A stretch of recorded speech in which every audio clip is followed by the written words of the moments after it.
Hello, I'm your host, Peter Komendowski, and welcome to Surviving Bad, where we explore stories of survival, hope, and inspiration. Today, we talk about some of the challenges facing children and adults when it comes to finding satisfaction with life, finding happiness, and then some of the risks that we see children facing with looking for that cheap thrill, whether it's drugs or on video or the internet. There's some things that are happening that just aren't giving the results that people expect. And Steve knows a lot about that. Steve, welcome to the show. Tell us a little bit about yourself and why you feel this is an important topic to discuss today. Well, thanks, Peter. It's good to be here. I've been working in the field of drug and alcohol prevention work for about 17 years now. I have a history as a person in long-term recovery, so I've seen where that path can take an individual, and have a real passion for not only working to try to inhibit the use of substances amongst a younger audience, but to try and strive and make healthier communities where we all can thrive and have bright futures. So anything that we can do to address that is really what I'm passionate about. In the last few years, I've been kind of leading my own brand, Voices and Vision of Prevention, and really what that boils down to is how can we make this conversation about risk factors, protective factors, drug and alcohol use, overdose reduction, all of this terminology that we use, how can we simplify it, make it more accessible for communities so that we can have a dialogue, I say, as simple as one that you'll have around the kitchen table. So I think that's probably what we'll jump in here to today, is just really how can we talk about the things that interrupt future prospects for people in our community, and that can be young people, and that can be people of any age. You know, and I wanted to share something with you. We talked about this a little bit the other day, which is what fascinated me about what you're going to talk about, is that, I've been, even being in the prevention business, we always thought that dopamine, we sort of acclimate ourselves to thinking dopamine is like the end result of drugs or sex or a hug or a kiss. But really, the dopamine is only acting while we're engaged in the chase for these things. Yeah. Once we get them, it doesn't live up to the expectation that the dopamine gave us. The hug and the kiss do, but not the drugs or the video streaming or the gaming or anything like that. Yeah. So that empty feeling you get takes you right back to that dopamine surge, which is making you want that fix, making you want something. And it's all about the chase, not the end. So a lot of people I've talked to said, hey, what's wrong with dopamine? If I can get it with drugs, why not? Well, you don't really get it. It gets you. Yeah. Let's talk about that from your experience in prevention and maybe marijuana and stuff. Well, I just think that that's really the gist of it all. And it's interesting. You could say any number of substances. We could chase the high. We could chase a pleasure.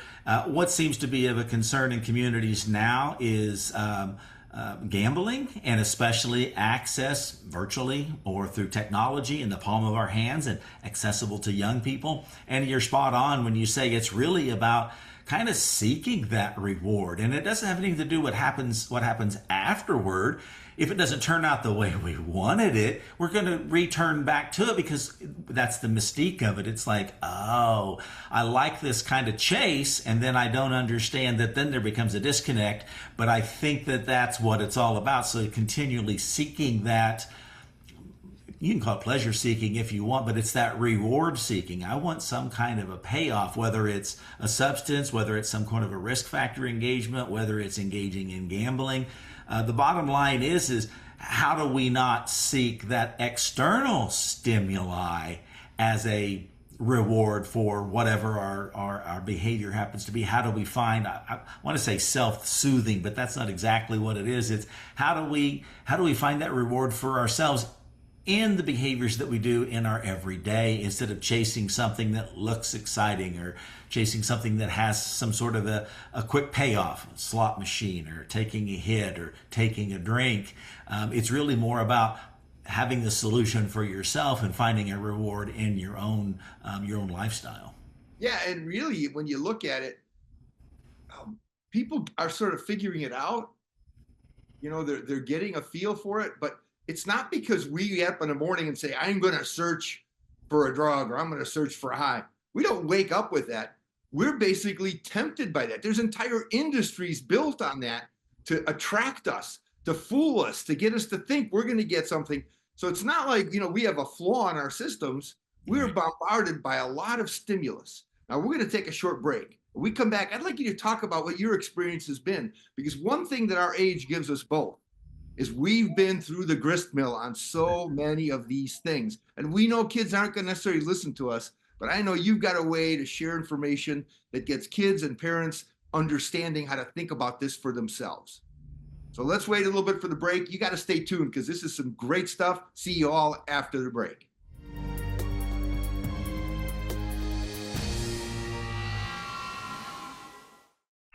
"30 years ago, the internet was barely a thing. But the beginning of everything. At Mediacom, we've been here. Every single step, stride, and slide along the way. And for as much as the internet has changed, we've changed. The speed and size of our network, the performance of our technology, the scale and power of our security. Investing in the growth of our communities, and keeping you ready for what's next. See you there." There is a road laid out for me. First night here, but Amy seems cool. Leading down to the river. I am blind, but I need not see. What do you think? I know this road is there for me. If I'm really free, take me down to the river and walk.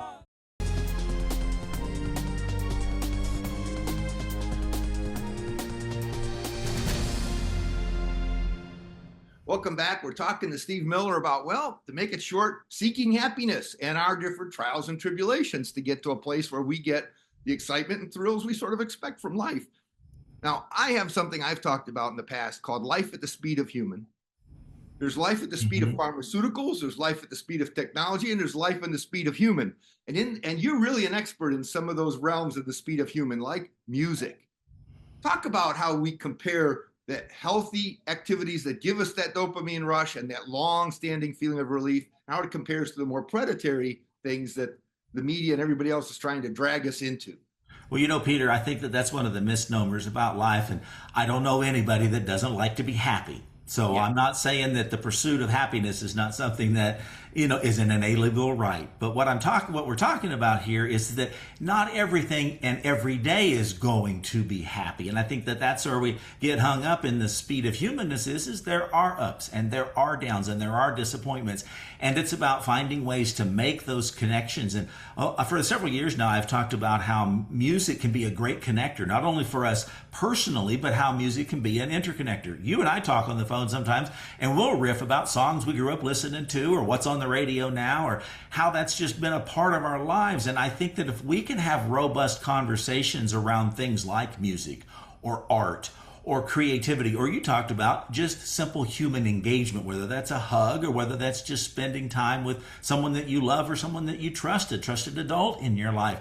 It's really about finding the reward and just spending that time in the things that are a part of the human experience. And when you talk about kind of that, how the brain's rewarded for that, I read a study one time, and I think it's interesting that there are two times that the brain is most engaged. One is when you have direct interaction or social interaction with somebody.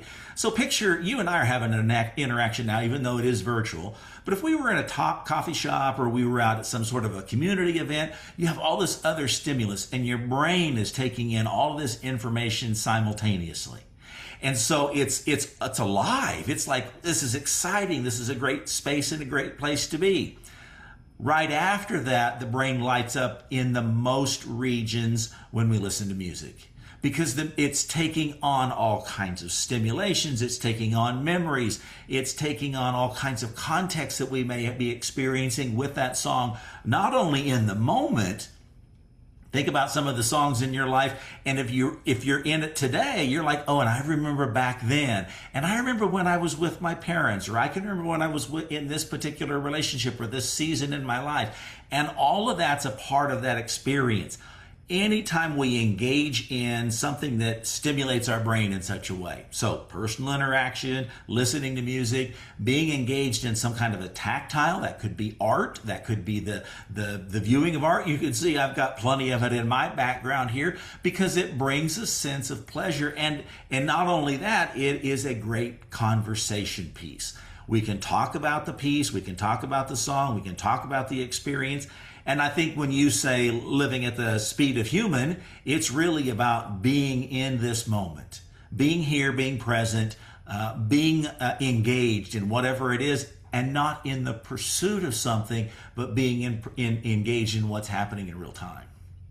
So, you've had some time on this earth. What do you attribute this changing trend? Well, what we've seen is an increase in mental health and illness issues, an increase in depression and anxiety. And, people like to blame, it's the negative news, it's this, that, and the other. But there's something inherently human that's breaking down. I think it's a disconnect. I mean, cell phones aren't going to go away. AI and technology, it's not going away. But I think what we find, again, it goes back to the reward. It's so much quicker to pick this up than it is to engage with somebody or go, hey, you want to meet at the coffee shop? Hey, you want to go walk the art walk? Hey, you want to go to a concert? Hey, you want to just get together and talk and have a barbecue or whatever? It's so much easier for that instant gratification. And I think that that's the slippery slope. I'm not poo-pooing one and saying the other's better. I'm saying we need to stay in touch with our humanness as we become more technologically advanced, because the further we get away from that human interaction, the more we slip into this space of detachment.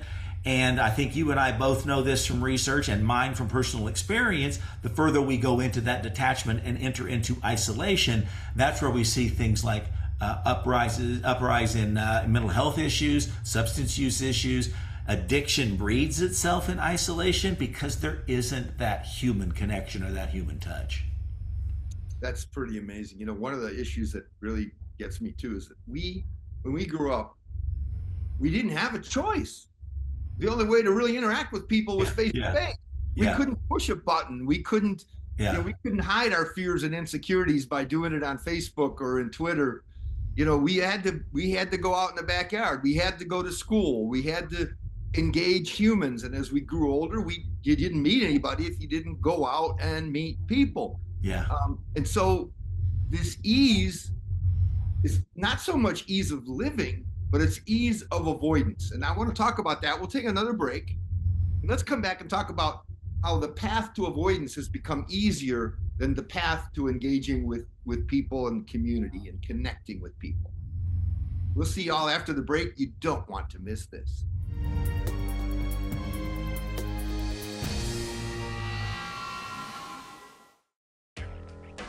Local programming at your fingertips. Access to MC22 is easier than ever before and available to all Mediacom subscribers. Go to MC22.net, log into your Mediacom account, click Watch MC22, and then browse our catalog of local programming available for you. Anywhere, anytime. MC22.net/watch. Dear future, we haven't met yet. We don't know what you look like. But at Mediacom, we think about it every day.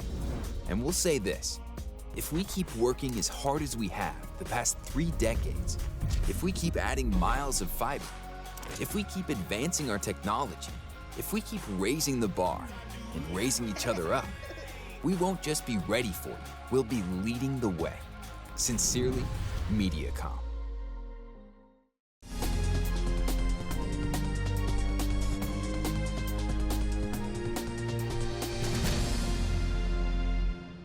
Well, Steve, we sort of ended on a bang there where we were talking about some really interesting stuff.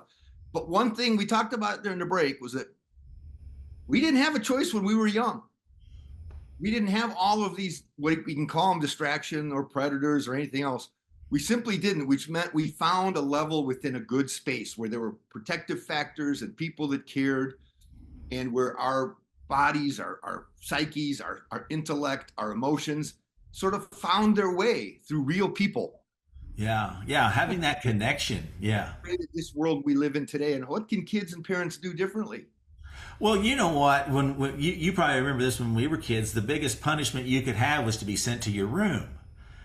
Because it was all outdoors. It was all in the neighborhood. That's where your friends met. That's where we engaged with one another. That sense of community was outside the front door, and to be prohibited from that and to be, kept indoors was really like, oh my gosh, I'm in a lot of trouble when I'm grounded to my room, right?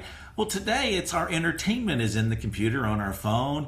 It's indoors. It's individuated. It's whatever I do to entertain myself or stimulate myself. And I think that's what I hate to harp that, and I don't want to sound like, oh, I'm that old guy, but I really do believe in a sense of community. And I think that is the protective factor, getting to know not only your own family, so quality family time, but do you know your neighbors? Do you engage in community events? Do you know how to have the conversation about how to set limits?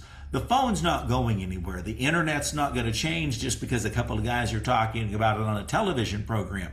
What it is about for me is that, do we have the capacity, do we have the language to talk about it, to understand that there's reasons why we set limits? That's why we had curfews as kids. We needed to come in from the outdoors, and we didn't like it, but we adhered to it. And today I think it's the same thing. We need to have a curfew on how much time we spend, interfacing with technology, not because it's a punishment, because it's good for our own mental health. It's good for our own community health. It's good for the way that we're shaping our futures together. And the way we talk about it is really the one thing that we have left. I have this conversation because I use AI all the time.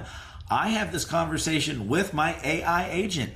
One thing that separates us, you can process data a lot quicker than I can, but I'll always know what it's like to be human. And that's what I want to hold on to, is to continue to have that human experience in whatever the future has to hold for us, whether it's technological advancement or whether it's human advancement. It's really going to be about, how can I make a connection with the people that are near and dear to me? That's where the reward is, believe it or not, at the end of the day, is being able to make that tactile conversation in person.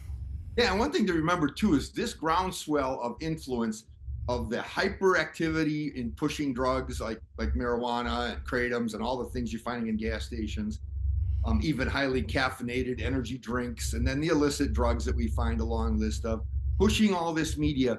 This is a 20-year-old fad. The worst of it was unregulated. It got people's lives. It talked directly to children without parents' intervention.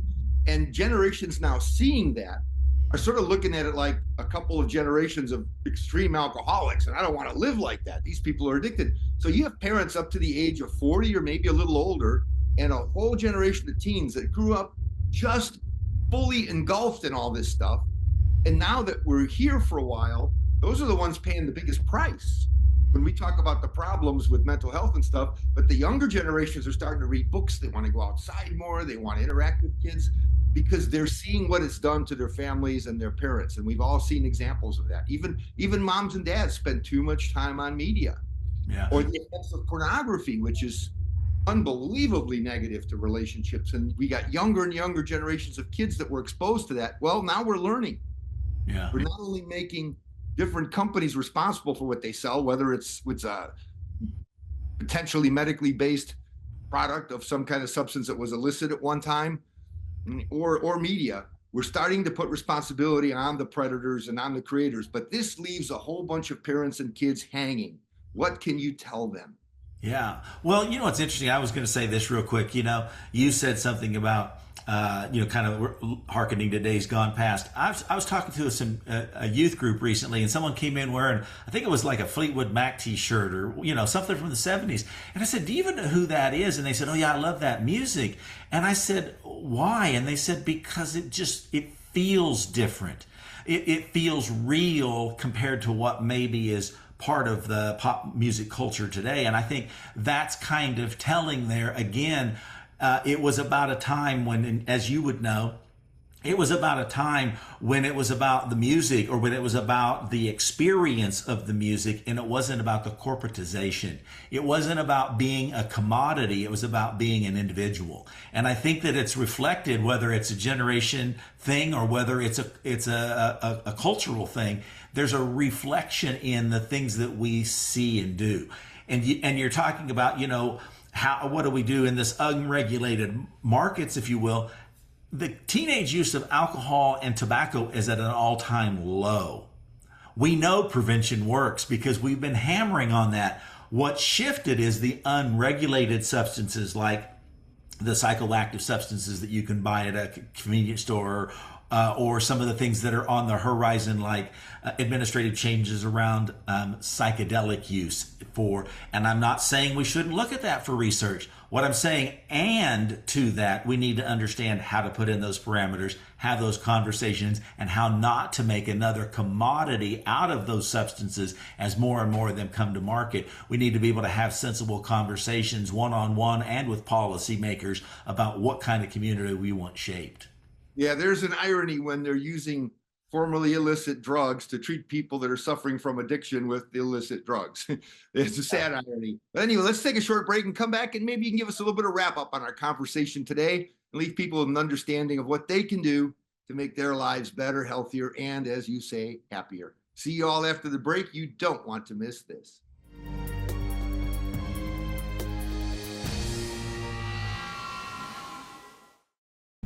Mediacom Mobile. You'll love the service and the savings. Unbeatable nationwide coverage. Unlimited data. Unbelievably affordable.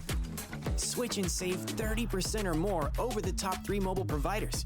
Get unlimited mobile for just $40 per line per month. Bam. No hidden fees, no contracts. Switching is cake. Keep your phone, keep your number, everything you love, except the big bill. Mediacom Mobile. Call or shop online.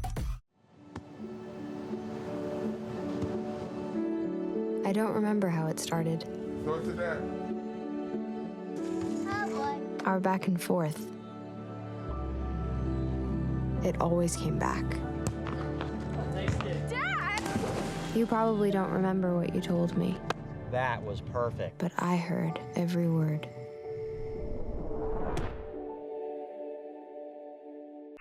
"30 years ago, the internet was barely a thing. But the beginning of everything. At MediaCom, we've been here. Every single step, stride, and slide along the way. And for as much as the internet has changed, we've changed. The speed and size of our network, the performance of our technology, the scale and power of our security. Investing in the growth of our communities, and keeping you ready for what's next. See you there.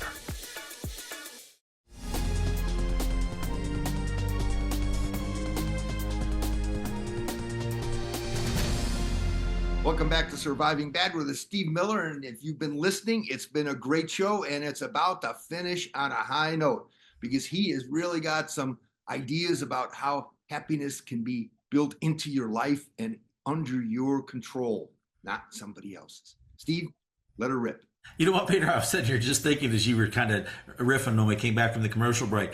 The audience may or may not know this, but none of this was planned. You and I get together and we just kind of talk about things that really have been organic from our experience. And I was like, this is really wonderful because what I had thought about before I got here and what I'm about to share with the audience was not on my mind. But as we've had this conversation, I've been thinking about a gentleman who's done a number of books and research articles on building structure within our communities. And his name is Peter Block, if the audience is interested in learning more about his research work and how to build community. And it all starts with opening the door intentionally with this invitation that I want you to be in my space and I want to be in your space.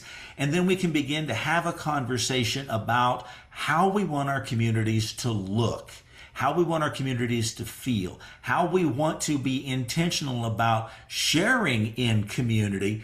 And I think that in today's society, I think that the audience will resonate with this because it opens the door for dissension. It doesn't shut the door to it.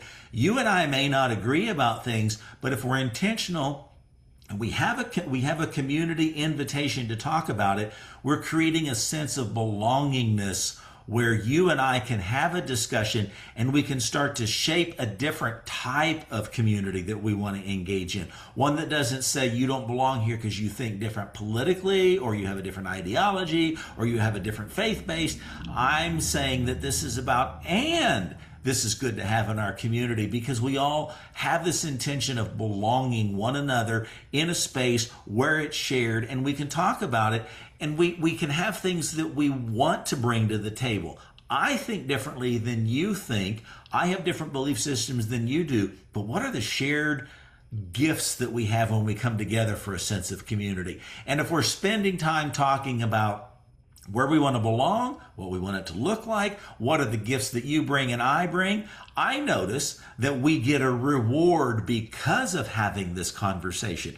I get to know somebody new, somebody gets to know me, and then I can go home and say, wasn't that a great way to spend my time, as opposed to chasing something that was an externality. I'm chasing something that really is right next door to me, right down the block, right on the Times Square or the town square. And we can have these conversations, and we can build this thing called community where everybody can celebrate their differences, and we're intentional about it. We can belong in this space, and it's okay to be, as you said when we first started this conversation, it's okay to live at the speed of human.